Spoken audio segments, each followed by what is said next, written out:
पुढचा एक छोटा टॉपिक आहे भारतातील दुष्काळ विषयक आयोग।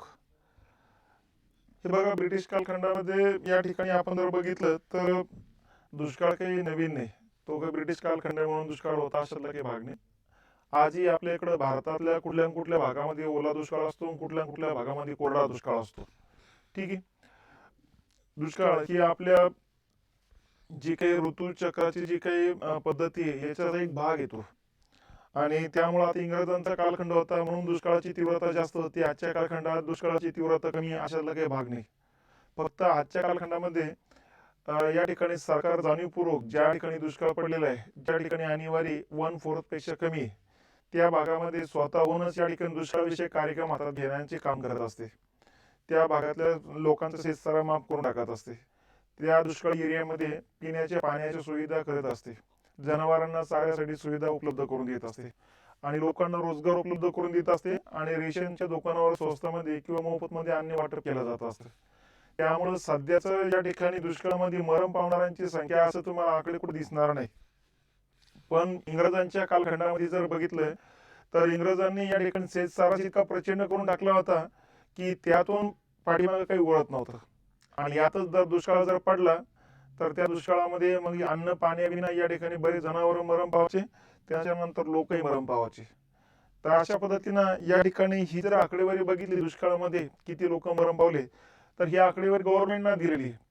रमेशचंद्र दत्त हे जे काही ICS अधिकारी होते आणि अर्थतज्ञ म्हणून सुद्धा ओळखले जात असतात, त्यांनी त्यांचा जो काही 1901 ला ग्रंथ लिहिला होता इकॉनॉमिक हिस्ट्री ऑफ इंडिया, या ग्रंथामध्ये सरकारचीच आकडेवारी घेऊन त्यांनी मांडणी केली की भारताचं आर्थिक शोषणामुळे या ठिकाणी दुष्काळामध्ये किती लोक मरण पावलेली, पेक्षा साथीमुळे किती लोक मरण पावलेली, याचा आकडेवारीच त्यांनी मांडणी केलेली। यासाठी 1800 ते 1900 या 100 वर्षातला सरकारचा डाटा त्यांनी बघितलेला आहे। यामध्ये 100 वर्षाचे 4 तुकडे पाडले, 25-25 वर्ष असे।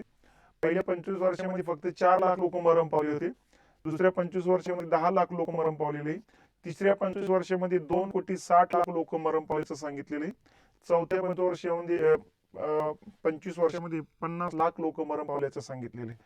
तर थोडक्यात काय, या ठिकाणी हे लोक दुष्काळामुळे मरण पावत नसून या ठिकाणी लोकांची खरेदी शक्ती कमी झाल्यामुळे मरण पावत असल्याचं निष्कर्ष त्यांनी मांडलेला आहे।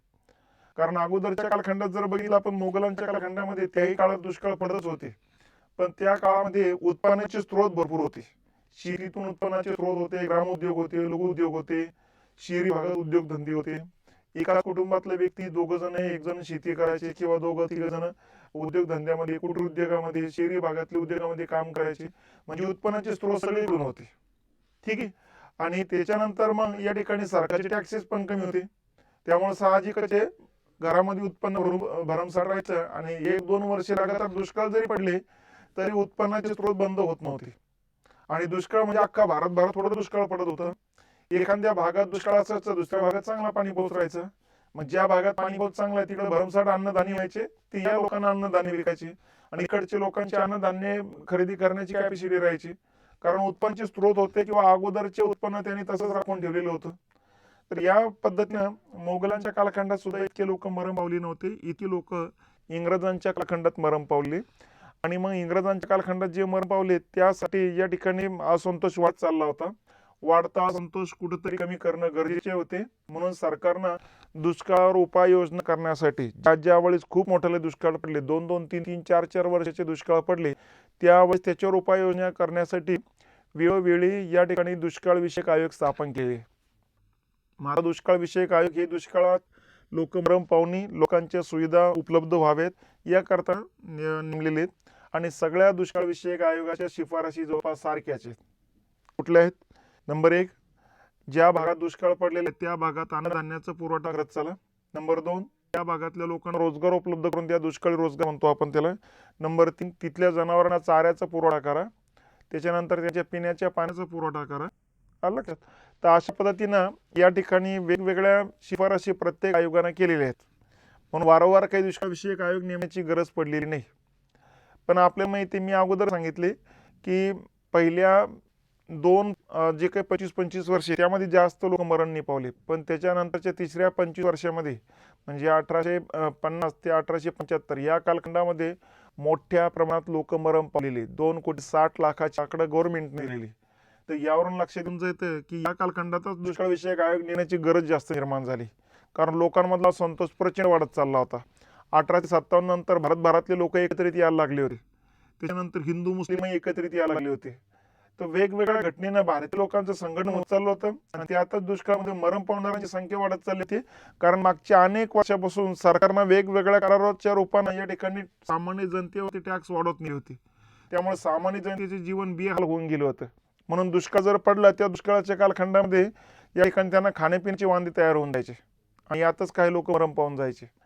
आणि म्हणून सरकारच्या लक्षात आलंय की आता दुष्काळ निवारण जर केलं नाही तर हे लोक आता शस्त्रास्त्र घेऊन 1857 सारख्या बऱ्याच घटनांना अंजाम देऊ शकतात. आणि म्हणून इंग्रज सरकारनं त्याच्यावर उपाययोजना करण्याकरता जागोजागी किंवा वेळोवेळी समित्या स्थापन केलेल्या आहेत. मग अशा पद्धतीनं ज्या काही समित्या स्थापन केलेल्या आहेत या समित्यांची ही थोडक्यात या ठिकाणी 6 ते 7 आयोग आहेत. लक्षात हे 6 आयोग येतात बघा. एवढेच आयोग फक्त लक्षात घ्यायचे आपल्याला. यातला पहिला येतो या ठिकाणी स्मिथ आयोग. ठीक आहे. 1860-61च्या कालखंडामध्ये उत्तर भारतात दुष्काळ पडला होता. त्या उत्तर भारताच्या दुष्काळाबाबत लॉर्ड कॅनिंगच्या कालखंडामध्ये या आयोगाची स्थापना करण्यात आलेली आहे. ठीक आहे. नंबर 1. नंबर 2 ला आहे जॉर्ज कॅम्बेल आयोग. 1866-67ला या दुष्काळ विषयक आयोगाची स्थापना झालेली. ज्यावेळेस ओडिशा प्रांत, राजपुताना आणि बुंदेलखंड या 3 प्रदेशामध्ये ज्यावेळेस दुष्काळ पडला त्यावेळेस या कॅम्बेल आयोगाची स्थापना आहे. आणि कॅम्बेल आयोगाच्या स्थापनेच्या कालखंडाच्या वेळेस या ठिकाणी लॉर्ड लॉरेन्स हे व्हाईसरॉय होते. ठीक आहे. त्याच्यानंतर स्ट्रेचो आयोग नेमलेला 1877 ते 80च्या कालखंडामध्ये मद्रास आणि मुंबई प्रांतात पडलेल्या दुष्काळाबाबत. ठीक आहे. लॉर्ड लिटनचा कालखंड होता. तर या कालखंडातला एक मोठा महाराष्ट्रातला सगळ्यात मोठा दुष्काळ हाच होता.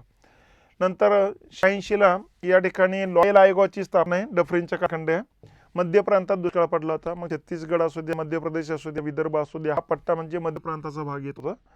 या भागातल्या दुष्काळाबाबतचा लॉयल आयोग होता. त्याच्यानंतर 1897ला मॅकडोनाल्ड आयोगाची स्थापना केली होती. इल्गिनचा कालखंड होता. दुसरा इल्गिन होता. मुंबई आणि उत्तर भारतात दुष्काळ पडला होता त्याबाबतचा आयोग होता. याच कालखंडात दुष्काळाबरोबर प्लेगची साथ पण आली होती, हेही आपण माहिती आहे. त्याच्यानंतर सर्वात शेवटचा आयोग वुडहेड.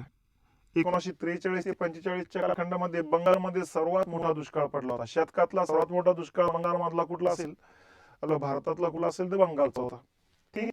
तर या कालखंडात वुडहेड आयोगाची स्थापना आहे. 43 ते 45चा कालखंड म्हणजे लॉर्ड वेवेलचा कालखंड आहे. ठीक आहे. हे बघा, हे आयोग लक्षात घेताना अगोदर ही नावं लक्षात ठेवा, कारण शिक्षणाबाबतचे कोणते आयोग आहे आणि दुष्काळाबाबतचे कोणते आयोग हे फक्त लक्षात आलं पाहिजेत. नंबर 1ला. नंबर 2ला कधी कधी नेमलेले ते लक्षात घ्या. हे बघा, हा 60ला आहे, हा 66ला 6 वर्षानंतर, हा नंतर बरोबर 10 ते 11 वर्षानंतर आहे, हा परत 10 ते 11 वर्षानंतर येतो, हा परत 10 वर्षानंतर येतो आणि हा पुढे 1943ला म्हणजे जवळपास 40-50 वर्षानंतर येतो. ठीक आहे. तर या पद्धतीनं या ठिकाणी दुष्काळ विषयक आयोग बघायचे आणि त्याच्यानंतर यांच्या नकाशामध्ये लक्षात घ्यायचे. हे बघा, स्मिथ आयोग 1860ला नेमला होता. या ठिकाणी आपल्या लक्षात येतो उत्तर भारतात पडलेल्या दुष्काळाबाबत होता. उत्तर भारतातली राज्य इथं लक्षात घ्यायची. मग पंजाब, संयुक्त प्रांत, अवध या 3 प्रदेशामध्ये पडलेल्या दुष्काळाबाबत हा आयोग होता. ठीक आहे. इथंच आणखी उत्तर भारतात दुष्काळ पडला पुढे 1897-98. सुरुवातीला 1860ला पडला, नंतर 1897-98 पडला होता याच भागात दुष्काळ. आणि या भागातल्या दुष्काळाबाबत मग मॅकडोनाल्ड आयोग स्थापना झाली होती. आलं लक्षात. तर अशा पद्धतीनं या ठिकाणी उत्तर भारतामध्ये दुष्काळाबाबत हे 2 आयोग आहे, मॅकडोनाल्ड आणि स्मिथ. ठीक आहे. त्याच्यानंतर मुंबई प्रांतात 2दा दुष्काळ पडलेला आहे. पहिल्यांदा 1877-80च्या कालखंडात आहे. त्यावेळेस 77ला स्ट्रेच आयोग होता आणि परत या ठिकाणी 1897-98 पडला होता, त्यास मॅकडोनाल्ड आयोग होता. लक्षात. आणि स्ट्रेच आयोग परत मद्रासमध्ये पडलेला दुष्काळाबाबत पण होता. ठीक आहे. मध्य प्रांतात दुष्काळ पडला त्यावेळेस लॉयल आयोग होता. ठीक आहे. आणि ओरिसा, राजपुताना या भागात पडलेल्या दुष्काळाबाबत कॅम्बेल आयोग. ठीक आहे. आणि वुडहेड आयोग या बंगाल प्रांतातल्या दुष्काळाबाबत. तर अशा पद्धतीनं ही एरिया वाईज हे लक्षात ठेवू शकता तुम्ही. एरिया वाईज लक्षात घ्यायला गेलं तर मग कमी 2, 3, 4, 5, 6, 7 असे 7 मुद्दे आणि आयोगानुसार हे बघितलं तर 6 मुद्दे आहेत. आडवा हे अभ्यास करा, उभा हे अभ्यास करा. म्हणजे नकाशानुसार नकाशा डोळ्यासमोर घेऊन अभ्यास करू शकता, या पद्धतीने अभ्यास करू शकता. तर अशा पद्धतीनं हा छोटे खाणी मुद्दा येतो भारतातील ब्रिटिश काळातील दुष्काळ विषयक आयोग.